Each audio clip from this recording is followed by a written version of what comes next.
here we have the S13. I've already stripped it out.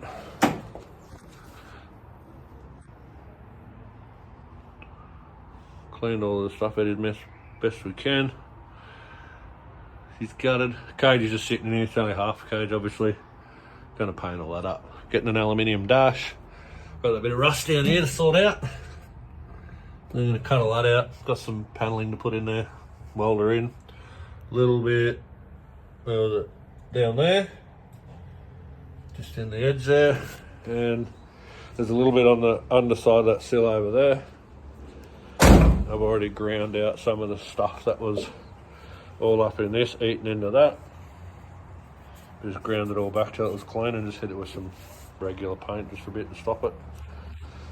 This door was sagged, so I put new genuine pins in and bushing. They're all nice. Tube front on it. This is probably the other biggest issue, is where the booster was leaking. See down in there, it's all eating all that up. That's what's gone down under there and got under that panel that I showed you inside. So I'm probably going to have to sandblast all that in there to clean it out enough and then clean it up and paint it. Just to stop the rust basically. Just pulled all the standard fuel lines out and it still had the Hikers lines in the car. So removed all that. Still mess under there. I don't know if these... No, yeah, someone did a battery relocation, so there's already a big fat earth wire running all the way to the back. Well, sorry, incorrect, power wire. Just said earth because it's black. Caught me out. Anyway, this stuff's alright. It's going to do the trick for now. We don't need to spend $1 million on it. Just get it going. I've already got underneath and put in the GK Tech rail extension. Don't know if you can see that. There, where are we? There. Bolted that in. Body kit here still to fit up. That's all done. I'm going to pull the whole cradle out of it because it's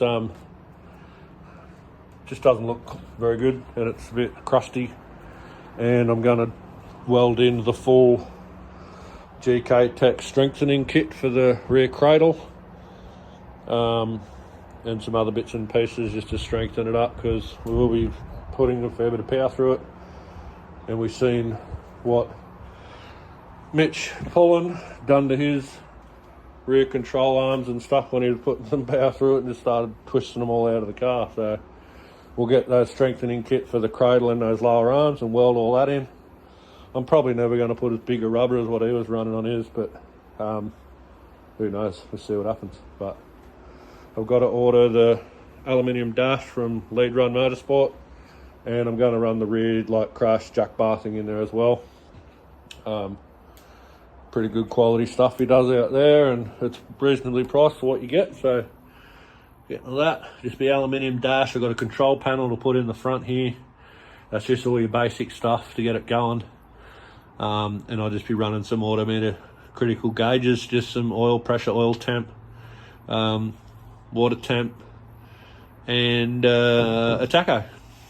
We'll send it. So we've got a few parts going into this. That was out of the ute. That steering wheel was out of the ute. Got that back off me mate. Some lifters and stuff that was in another engine. I've kept those, cleaned them up. They were only in the motor for a couple of events, so we kept those. And got the old Holy High Ram with the spacer to go in this one with the twins. So obviously we're going to do a twin pulsar turbo. I think they're a G35 1050, I think they are, something like that. I was chatting with Dougie from Fabworks. He's sorting me out with that. He's going to make up some forward facing manifolds and do them high mounted out the bonnet like we did with the VE, but just smaller twins. I've got a 6 litre here to piece together. Not doing forged build or nothing on that. It's literally just going to be a standard rotating, but all freshened up with new bearings and everything else other than forges, I guess.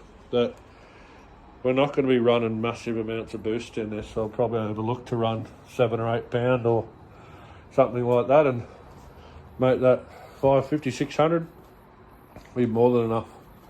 We were looking at doing a colour change originally. We're going to make it the same as the the VE, so having matching silvers, etc. But the more I've been messing around with this blue, it's growing on me, so I think we're just gonna re-spray the whole car in this blue. Just got to find out the actual colour of it. Get the body kit done. I've got some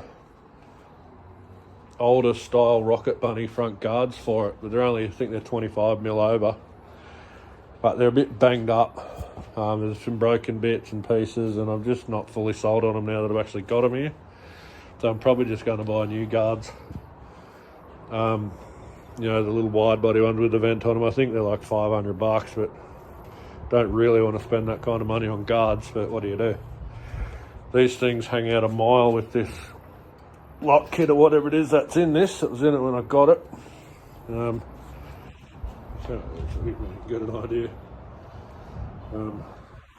So yeah, got a long way to go, but I really want to get this thing happening pretty quick, because we've got the VE, but that's just a straight line thing and a bit of a showpiece, and definitely going to do a bit of maybe roll racing, or I don't know. It just doesn't rub me, that shit, but we'll see what happens. We'll get out and have some fun with it, but I really want to get drifting in this thing ASAP. But obviously sitting there looking at it like this, still got to cut all the back out in there.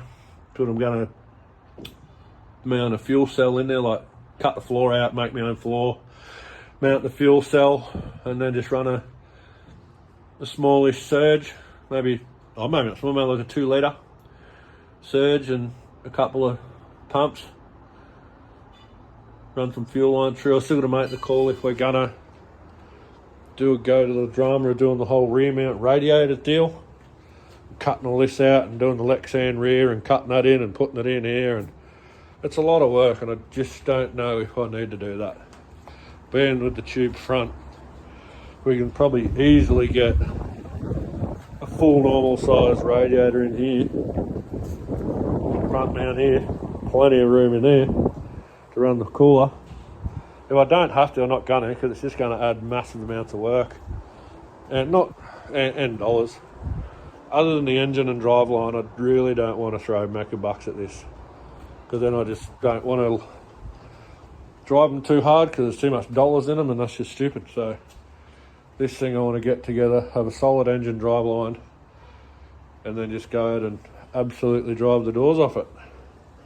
And then eventually this one will end up being Blair's. We bought this to be Blair's car, so yeah, obviously I'll be pulling all of the boost out of it when he gets it. But anyway, he's pretty good on the steer. He gets in the sim quite a bit that he had. He's only just sold that, but he's uses all that quite a lot, and he's pretty good at it. He goes down a couple of those, went down that drift carts and was killing it. Anyway, still plenty of stuff to tidy up and do, and paint and clean and rust repairs, etc. But I'll keep videoing it as we go along. Next thing I'm going to do is probably drop it back off these, put it back against that wall, back up on the stands, and then I'll start pulling the cradle out, because it can stay over there and the VE will still fit in here quite easily. So I'll probably drop it back down now and get it over against the wall, put it back up on the stands, and then start pulling the back end out of it.